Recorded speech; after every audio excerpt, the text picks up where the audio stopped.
شروع اللہ کا نام لے کر جو بڑا مہربان نہایت رحم والا ہے۔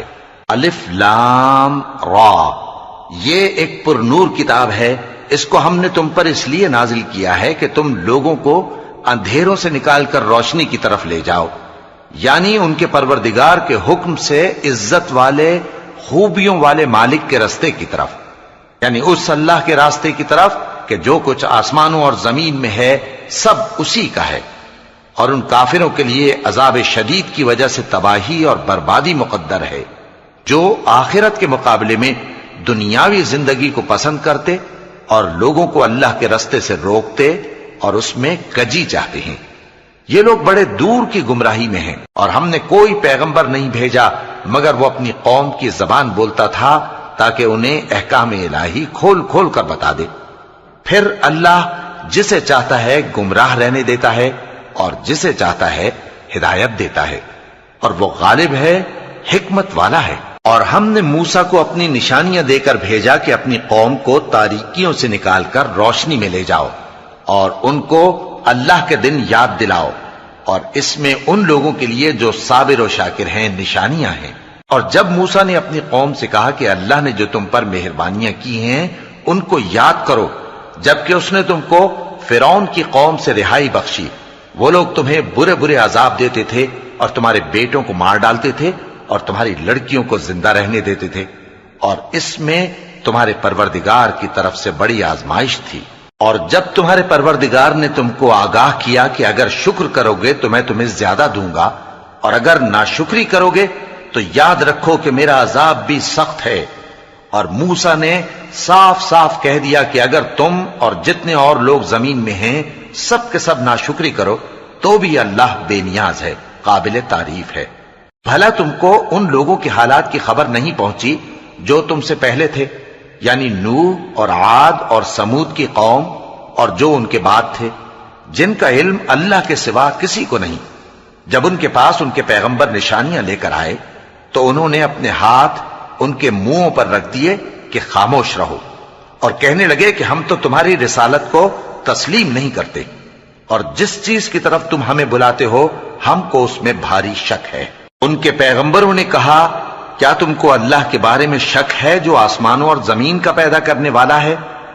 وہ تمہیں اس لیے بلاتا ہے کہ تمہارے گناہ بخشے اور ایک مدت مقرر تک تم کو مہلت دے۔ وہ بولے کہ تم تو ہمارے ہی جیسے آدمی ہو، تمہارا یہ منشا ہے کہ جن چیزوں کو ہمارے بڑے پوجتے رہے ہیں ان کے پوجنے سے تم ہمیں روک دو، تو اچھا کوئی کھلی دلیل لاؤ، یعنی معجزہ دکھاؤ۔ پیغمبروں نے ان سے کہا کہ ہاں ہم تمہارے ہی جیسے آدمی ہیں، لیکن اللہ اپنے بندوں میں سے جس پر چاہتا ہے نبوت کا احسان کرتا ہے، اور ہمارے اختیار کی بات نہیں کہ ہم اللہ کے حکم کے بغیر تم کو تمہاری فرمائش کے مطابق معجزہ دکھائیں، اور اللہ ہی پر مومنوں کو تو بھروسہ رکھنا چاہیے۔ اور ہم کیوں اللہ پر بھروسہ نہ رکھیں حالانکہ اس نے ہم کو ہمارے دین کے سیدھے رستے بتائے ہیں، اور جو تکلیفیں تم ہم کو دیتے ہو اس پر ہم صبر کریں گے، اور اہل توکل کو تو اللہ ہی پر بھروسہ رکھنا چاہیے۔ اور جو کافر تھے انہوں نے اپنے پیغمبروں سے کہا کہ یا تو ہم تم کو اپنے ملک سے باہر نکال دیں گے یا تم ہمارے مذہب میں واپس آ جاؤ۔ پس ان کے پروردگار نے ان کی طرف وحی بھیجی کہ ہم ظالموں کو ہلاک کر دیں گے اور ان کے بعد تم کو اس زمین میں آباد کر دیں گے۔ یہ اس شخص کے لیے ہے جو قیامت کے روز میرے سامنے کھڑے ہونے سے ڈرے اور میرے عذاب سے خوف کرے۔ اور پیغمبروں نے اللہ سے فتح چاہی اور ہر سرکش ضدی نامراد رہ گیا۔ اس کے پیچھے دوزخ ہے اور اسے پیپ والا پانی پلایا جائے گا، وہ اس کو گھونٹ گھونٹ کر کے پیے گا اور گلے سے نہیں اتار سکے گا، اور ہر طرف سے اسے موت آ رہی ہوگی مگر وہ مرنے میں نہیں آئے گا، اور اس کے بعد سخت عذاب ہوگا۔ جن لوگوں نے اپنے پروردگار سے کفر کیا ان کے اعمال کی مثال راکھ کی سی ہے کہ آندھی کے دن اس پر زور کی ہوا چلے جو اسے اڑا لے جائے۔ اسی طرح جو کام وہ کرتے رہے ان پر ان کو کچھ قابو نہ ہوگا۔ یہی تو پرلے سرے کی گمراہی ہے۔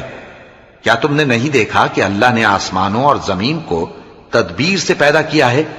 اگر وہ چاہے تو تم کو نابود کر دے اور تمہاری جگہ نئی مخلوق پیدا کر دے۔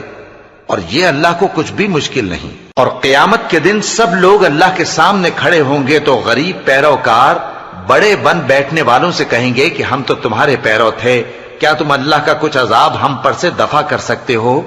وہ کہیں گے کہ اگر اللہ ہم کو ہدایت کرتا تو ہم تم کو ہدایت کرتے۔ اب ہم گھبراہٹ ظاہر کریں یا صبر کریں ہمارے حق میں برابر ہے، کوئی جگہ رہائی کی ہمارے لیے نہیں ہے۔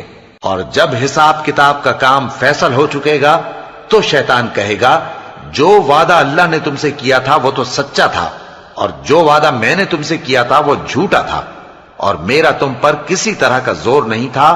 ہاں، میں نے تم کو گمراہی اور باطل کی طرف بلایا تو تم نے جلدی سے اور بے دلیل میرا کہنا مان لیا۔ تو آج مجھے ملامت نہ کرو، اپنے آپ ہی کو ملامت کرو۔ نہ میں تمہاری فریاد رسی کر سکتا ہوں اور نہ تم میری فریاد رسی کر سکتے ہو۔ میں اس بات سے انکار کرتا ہوں کہ تم پہلے مجھے شریک بناتے تھے۔ بے شک جو ظالم ہیں ان کے لیے درد دینے والا عذاب ہے۔ اور جو ایمان لائے اور عمل نیک کرتے رہے وہ بہشتوں میں داخل کیے جائیں گے جن کے نیچے نہریں بہ رہی ہیں۔ اپنے پروردگار کے حکم سے وہ ہمیشہ ان میں رہیں گے، وہاں وہ ہر ملاقات پر ایک دوسرے کو سلام کہیں گے۔ کیا تم نے نہیں دیکھا کہ اللہ نے کلمہ طیبہ کی کیسی مثال بیان فرمائی ہے؟ وہ ایسی ہے جیسے پاکیزہ درخت جس کی جڑ مضبوط ہو اور شاخیں آسمان میں پھیلی ہوں۔ وہ اپنے پروردگار کے حکم سے ہر موقع پر پھل لاتا ہو، اور اللہ لوگوں کے لیے مثالیں بیان فرماتا ہے تاکہ وہ نصیحت حاصل کریں۔ اور ناپاک بات یعنی غلط عقیدے کی مثال ناپاک درخت کی سی ہے کہ وہ زمین کے اوپر ہی سے اکھیڑ کر پھینک دیا جائے، اس کو ذرا بھی قرار و ثبات نہیں۔ اللہ مومنوں کے دلوں کو صحیح اور پکی بات سے دنیا کی زندگی میں بھی مضبوط رکھتا ہے اور آخرت میں بھی رکھے گا، اور اللہ بے انصافوں کو گمراہ کر دیتا ہے، اور اللہ جو چاہتا ہے کرتا ہے۔ کیا تم نے ان لوگوں کو نہیں دیکھا جنہوں نے اللہ کے احسان کو ناشکری سے بدل دیا اور اپنی قوم کو تباہی کے گھر میں لا اتارا، یعنی دوزخ میں، کہ سب ناشکرے اس میں داخل ہوں گے اور وہ برا ٹھکانہ ہے۔ اور ان لوگوں نے اللہ کے شریک مقرر کیے کہ لوگوں کو اس کے رستے سے گمراہ کریں۔ کہہ دو کہ چند روز فائدے اٹھا لو، آخر کار تم کو دوزخ کی طرف لوٹ کر جانا ہے۔ اے پیغمبر، میرے مومن بندوں سے کہہ دو کہ نماز پڑھا کریں، اور اس دن کے آنے سے پیشتر جس میں نہ اعمال کا سودا ہوگا اور نہ دوستی کام آئے گی، ہمارے دیے ہوئے مال میں سے پوشیدہ اور علانیہ خرچ کرتے رہیں۔ اللہ ہی تو ہے جس نے آسمانوں اور زمین کو پیدا کیا اور آسمان سے مے برسایا، پھر اس سے تمہارے کھانے کے لیے پھل پیدا کیے اور کشتیوں اور جہازوں کو تمہارے زیر فرمان کیا تاکہ وہ سمندر میں اس کے حکم سے چلیں، اور نہروں کو بھی تمہارے زیر فرمان کیا، اور سورج اور چاند کو تمہارے لیے کام میں لگا دیا کہ دونوں دن رات ایک ڈگر پر چل رہے ہیں، اور رات اور دن کو بھی تمہاری خاطر کام میں لگا دیا، اور جو کچھ تم نے مانگا سب میں سے تم کو عنایت کیا۔ اور اگر اللہ کے احسان گننے لگو تو شمار نہ کر سکو، مگر لوگ نعمتوں کا شکر نہیں کرتے۔ کچھ شک نہیں کہ انسان بڑا بے انصاف ہے، ناشکرا ہے۔ اور جب ابراہیم نے دعا کی کہ اے میرے پروردگار، اس شہر کو لوگوں کے لیے امن کی جگہ بنا دے، اور مجھے اور میری اولاد کو اس بات سے کہ بتوں کی پرستش کرنے لگیں بچائے رکھیو۔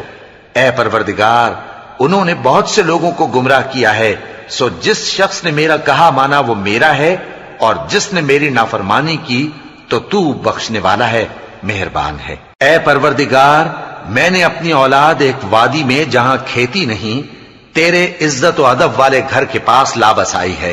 اے پروردگار، تاکہ یہ نماز پڑھیں، سو تو لوگوں کے دلوں کو ایسا کر دے کہ ان کی طرف جھکے رہیں، اور ان کو میووں سے روزی دیتے رہنا تاکہ تیرا شکر کریں۔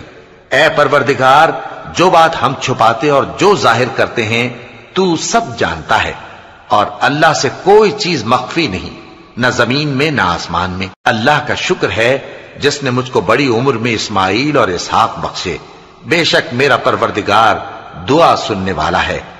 اے پروردگار، مجھ کو ایسی توفیق عنایت کر کہ نماز پڑھتا رہوں، اور میری اولاد کو بھی یہ توفیق بخش۔